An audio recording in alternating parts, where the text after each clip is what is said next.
स्वागत आहे शेतकरी मित्रांनो. भारतातील सर्वाधिक 15 पॅटर्न टेक्निकमध्ये शेतकरी मित्रांनो मी दिनेश देशमुख. 14 जानेवारी 2025. शेतकरी मित्रांनो आज आपण माहिती घेऊ की हरभरा पिकाला जेव्हा 50 ते 75% घाटी लागल्यानंतर यावर्षी पाणी व्यवस्थापन करायला हवे का? कारण सध्याच्या परिस्थितीमध्ये सतत ढगाळ वातावरण असल्यामुळे अनेक शेतकऱ्यांच्या मनामध्ये प्रश्न आहे का पाणी द्यायला हवे का नाही. तर याची संपूर्ण आणि डिटेल आज आपण माहिती घेऊया. तत्पूर्वी आपण पहिल्यांदाच या चॅनल तर सर्वप्रथम या चॅनल सबस्क्राईब आणि शेअर करा आणि जर आपण नवीन असाल तर नक्कीच प्ले स्टोरला जाऊन अमृत पॅटर्न ॲप डाउनलोड करून त्यामध्ये हरभरा पिकाची संपूर्ण डिटेल माहिती लिखित स्वरूपात घेऊ शकता. तर सुरुवात करूया. शेतकरी मित्रांनो ज्या शेतामधून आज आपण हा व्हिडिओ शूट करत आहे ही जी व्हेरायटी आहे ही राऊरी कृषी विद्यापीठाने विकसित केलेली विश्वराज व्हेरायटी आहे आणि या ठिकाणी जे अंतर आहे 4 फुटाचं आहे, परत 2-2 फुटाने 3 तास आहेत. बघू शकता आणि शेतकऱ्यांना 4 फूट म्हटलं का अंतर हे वाटत नाही. तर बघू शकता या झाडापासून हे जे झाड आहे या झाडापासून हे जे अंतर आहे हे एकदम आपल्याला इथं बघायला मिळते. म्हणजेच 4 फुटापर्यंत हे अंतर आपल्याला इथं बघायला मिळते. तर शेतकरी मित्रांनो महत्त्वाचा विषय आहे की यावर्षी सतत ढगाळी वातावरण असल्यामुळे हरभरा पिकाला शेवटचे पाणी व्यवस्थापन 50, 75 आणि 80% घाटी लागल्यानंतर करायला पाहिजेत का नाही.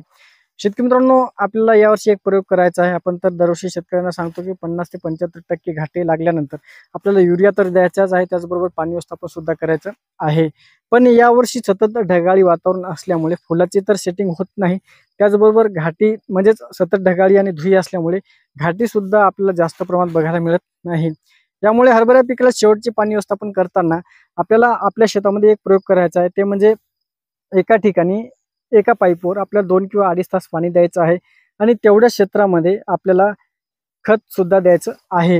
आता 5 किंवा 7 किलोच्या आत आपण तेवढ्या क्षेत्रामध्ये खत व्यवस्थापन करू शकता आणि नंतर 4 ते 5 दिवस आपल्याला थांबून बघायचं आहे की आपल्या शेतामध्ये हरभऱ्याचे पीक हे पिवळे किंवा लाल पडते का.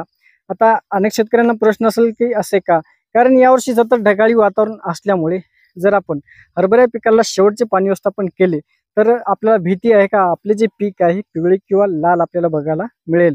आपल्याला इकडे जर वातावरण क्लिअर असेल, पहिले पाणी व्यवस्थापन कमी दिलं असेल, आपल्या शेतामध्ये ओलावा नसेल तर अशा ठिकाणी आपण पाणी देऊ शकता. आणि अजून महत्त्वाचं आहे जर ड्रीप असेल तर ड्रीपद्वारे आपण 50 ते 75% घाटी लागल्यानंतर शेवटचे पाणी व्यवस्थापन करू शकता.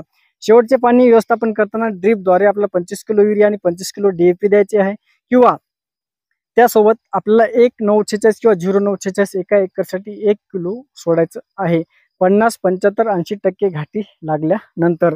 आता स्प्रिंकलरचं पाणी जर आपण दिलं तर जो हा आपला हरभरा आहे हा संपूर्ण पडून जाईल आणि पडल्यानंतर आपल्याला जास्तीत जास्त लाल पिवळे पानं बघायला मिळतील आणि लवकर त्याची ग्रोथ होणार नाही अशा वातावरणामध्ये. त्यामुळे आपल्याला आपल्या शेतामध्ये वातावरण क्लिअर झाल्यानंतर किंवा आपल्याला आपल्या शेतामध्ये प्रयोग करायचा आहे, एका ठिकाणी लावून बघायचा आहे आणि 4-5 दिवसांमध्ये जर आपला प्लॉट खराब नाही झाला तर संपूर्ण शेतामध्ये आपण पाणी व्यवस्थापन करू शकता. स्प्रिंकलरच्या द्वारे पाणी देताना एका एकरसाठी आपल्याला 25 किलो युरिया द्यायचा आहे, सोबत आपण 25 किलो DAP सुद्धा मिक्स करून देऊ शकता.